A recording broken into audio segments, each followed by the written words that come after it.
Hello everyone. Today we will read about electronic banking services, or you can say e-banking, which is the third important function of commercial bank. इसके अंदर हम उन सब services की बात करेंगे जो एक बैंक अपने कस्टमर को कंप्यूटराइज सिस्टम के थ्रू प्रोवाइड करता है। आज के टाइम में ई सर्विसेज बहुत ही ज़्यादा यूज़फुल है एंड इनका यूज़ डे टू डे बढ़ रहा है। तो स्टार्ट करते हैं हम। First service is electronic fund transfer, that is EFT. Under this system, money can be transferred from one account to another account directly. जैसे कि एम्प्लॉयर अपने एम्प्लॉयज़ को सैलरी डायरेक्टली उनके बैंक अकाउंट में ट्रांसफ़र कर देता है, या फिर LIC की जो पॉलिसी होती है हम आज के टाइम में अपने अकाउंट को उसके साथ अटैच कर देते हैं। जैसे ही ड्यू डेट आती है बैंक से वो डायरेक्टली पेमेंट कट हो जाती है। तो इसे हम 2 पार्ट्स में डिवाइड कर सकते हैं, direct credit and direct debit. जब जब आपके बैंक में पैसा आएगा, इंक्रीज़ होगा, तब आप डायरेक्ट क्रेडिट में डालेंगे उस कैटेगरी को। जैसे कि आपको डिविडेंड रिसीव हुआ, आपको रेंट रिसीव हुआ, सैलरी रिसीव हुई, कमीशन रिसीव हुआ, ये डायरेक्ट क्रेडिट है। एंड डायरेक्ट डेबिट जब आपके बैंक से पैसा कट जाता है, जैसे कि कोई LIC की पॉलिसी, कोई भी पॉलिसी हुई वो कट गई, इंस्टॉलमेंट्स भरनी थी वो कट गई, टेलीफोन इलेक्ट्रिसिटी बिल्स है। So these are the examples of EFT। Let's read some advantages of EFT। Due date पर पेमेंट कर सकते हो। जब एक अकाउंट से दूसरे अकाउंट में पैसा जाता है तब कोई भी लॉस नहीं होता है, कैश मिस हैंडल नहीं होता है, किसी गलत हाथों में नहीं जाता है। डेफिनेटली एक एफर्टलेस ट्रांजेक्शन है और साथ ही साथ आपको कोई एक्सपेंस भी नहीं करना पड़ता है, extra expense. Second point is automated teller machine, that is ATM। You all know about this, right? With the help of card you can withdraw और डिपॉजिट मनी। इससे बैंक के एम्प्लॉयज़ का काम भी ख़त्म हो गया एंड ATM जो है हमें 24/7 अवेलेबल रहता है। Third point is debit card. Debit card bank उन कस्टमर को देता है जिनका बैंक में अकाउंट होता है, and with the help of debit card आप बैंक से उतना अमाउंट विड्रॉ कर सकते हो जितना आपके अकाउंट में मनी डिपॉजिट है। ATM भी यूज़ किए, डेबिट कार्ड ATM में भी यूज़ किया जा सकता है टू विड्रॉ और deposit amount. Next one is credit card. Credit card is issued by bank only to those customers who have good reputation. Debit card and credit card both are plastic card, but इन दोनों के बीच में जो difference का reason है वो ये है कि डेबिट कार्ड में आप उतना ही अमाउंट बैंक से निकाल सकते हो जितना आपके बैंक अकाउंट में डिपॉजिटेड है, बट क्रेडिट कार्ड आपको एक फैसिलिटी प्रोवाइड करता है, आप अपने अकाउंट में जितना मनी है उससे ज़्यादा विड्रॉ कर सकते हो। यानी कि आपको बैंक शॉर्ट टर्म के लिए, बहुत ही शॉर्ट टर्म के लिए उधार प्रोवाइड करता है, जिसे कहते हैं हम ओवरड्राफ्ट फैसिलिटी। ठीक है, तो क्रेडिट कार्ड से आपको ओवरड्राफ्ट फैसिलिटी मिल जाती है एंड कुछ अदर फैसिलिटी भी मिलती है क्रेडिट कार्ड से, लाइक कुछ अदर बेनिफिट्स भी मिल जाते हैं, वो इनडायरेक्ट बेनिफिट्स होते हैं।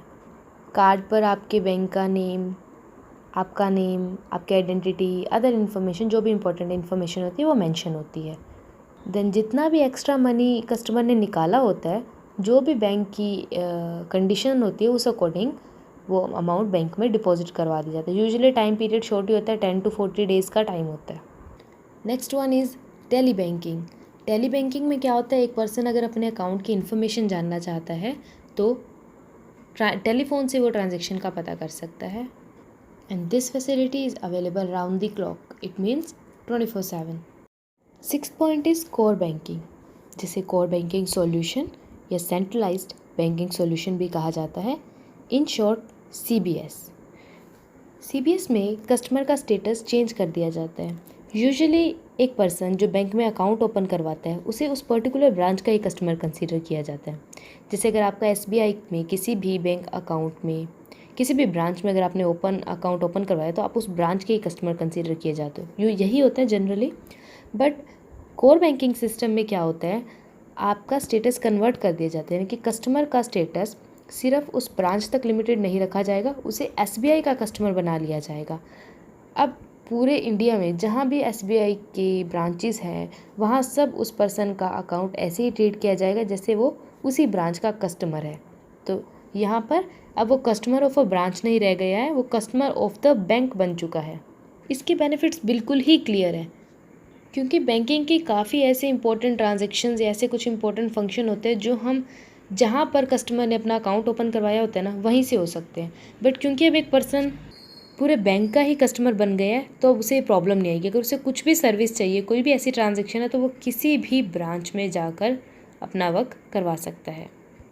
हर एक सीबीएस कस्टमर को एक यूनिक आईडी दी जाती है, जिस आईडी के थ्रू बिना फर्दर डॉक्यूमेंट्स के, बिना फोटोग्राफ के आपका अकाउंट जिस ब्रांच में आप चाहते हो वहाँ पर ओपन हो जाएगा।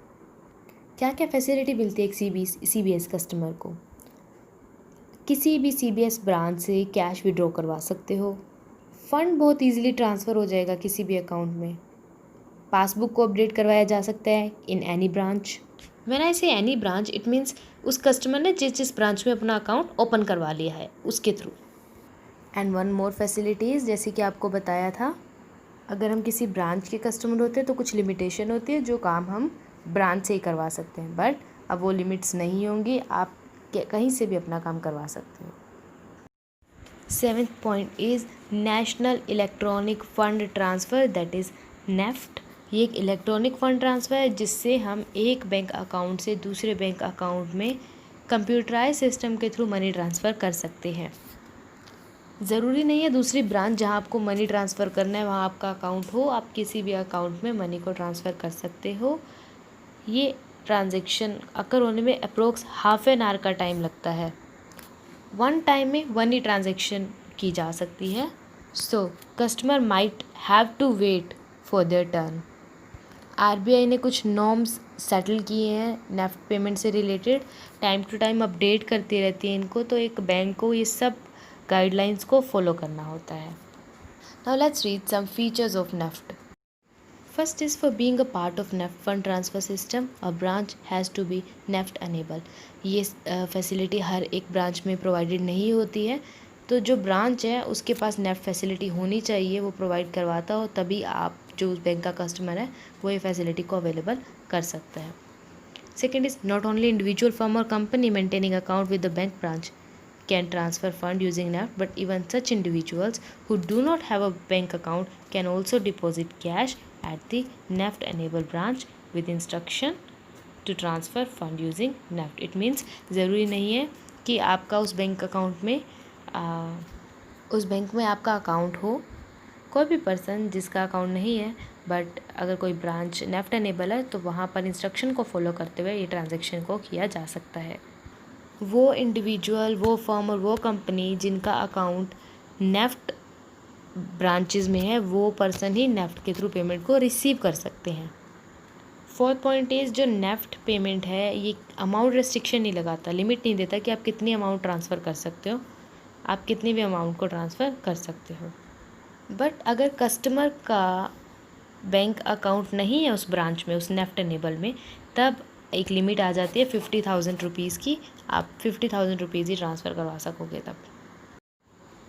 वैसे तो हर एक बैंक अकाउंट की फ़ीस अलग अलग होती है, बट जो जनरली चार्ज किए जाते हैं, अगर आप 1,00,000 रुपये तक की पेमेंट ट्रांसफ़र कर रहे हो तो 5 रुपये से ज़्यादा चार्जेस नहीं हो सकते वो, ठीक है।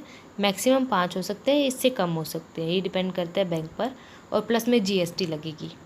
अगर 1,00,000 से 2,00,000 तक की ट्रांजैक्शन है तब आप 15 रुपये से ज़्यादा चार्ज नहीं कर सकते हो, आरबीआई की गाइडलाइन है, और प्लस में जीएसटी लगेगी। और अगर आप 2,00,000 से ऊपर की ट्रांजैक्शन कर रहे हो तब आप 25 रुपये से ज़्यादा चार्जेस नहीं ले सकते हो, प्लस जीएसटी। बैंक कोई भी बैंक चार्जेस नहीं ले सकता मोर देन 25 रुपीज़ अगर ट्रांजैक्शन 2,00,000 से ज़्यादा है।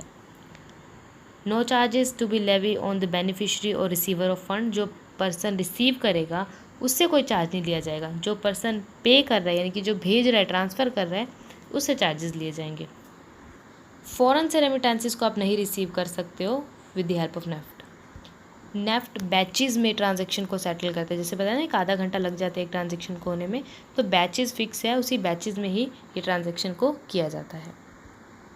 Last but not the least point is RTGS, that is real time gross settlement. इस सिस्टम में भी एक बैंक अकाउंट से दूसरे बैंक अकाउंट में कंप्यूटराइज सिस्टम के थ्रू मनी ट्रांसफ़र किया जाता है। बट यहाँ जो वर्ड यूज़ किया रियल टाइम, इट मीन्स कि आपको वेट नहीं करना होगा, ट्रांजेक्शन वैसे ही कंप्लीट हो जाती है जैसे ही आपने प्रोसेस कर दी होती है। एंड ग्रॉस मीन्स ये ट्रांजेक्शन 1-to-1 बेसिस पर की जाती है, यानी एक ट्रांजेक्शन होगी तभी दूसरी ट्रांजेक्शन को किया जाएगा। तो ये सबसे फास्टेस्ट मनी ट्रांसफ़र सिस्टम है। Now let's read some feature of RTGS। All the bank branches in India are not RTGS enable, यानी कि ये फैसिलिटी हर बैंक में अवेलेबल नहीं है। कुछ जो CBSE एनेबल बैंक ब्रांचेज होते हैं वही इस फैसिलिटी को यूज़ कर सकते हैं। Second is RTGS transaction are process continuously throughout business hours and not in batches. जो भी बैंकिंग टाइम के आवर्स होते हैं ये तभी की जाती है RTGS, और इसके लिए बैचेज़ नहीं बनाए जाते हैं, क्योंकि टाइम जैसे ही ट्रांजेक्शन प्रोसेस की जाती है वैसे ही अकर भी हो जाती है। Third is the receiving bank has to credit the customer account within 2 hours of receiving the fund transfer message. तो जिस भी बैंक में वो पैसा ट्रांसफ़र हो रहा है उस बैंक को रिसीविंग पार्टी के अकाउंट में 2 घंटे के अंदर अंदर पेमेंट ट्रांसफ़र कर देनी चाहिए। और RTGS की फ़ीस हर बैंक की अलग होती है। एंड अगर आपको RTGS यूज़ करना है तो आपको मिनिमम 2 लाख की ट्रांजेक्शन करनी होगी।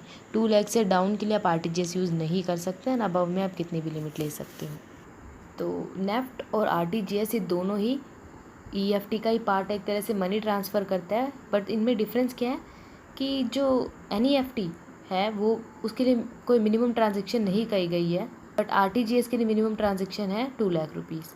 एंड सेकेंड इज़ RTGS काफ़ी क्विक मीडियम है अगर आपको मनी ट्रांसफ़र करना है इलेक्ट्रॉनिकली, और 1 by 1 ट्रांजेक्शन की जाती है। बट नेफ्ट में ट्रांजेक्शन बैचेज़ में की जाती है। So that's it for today. Hope you understand today's lecture. Thank you.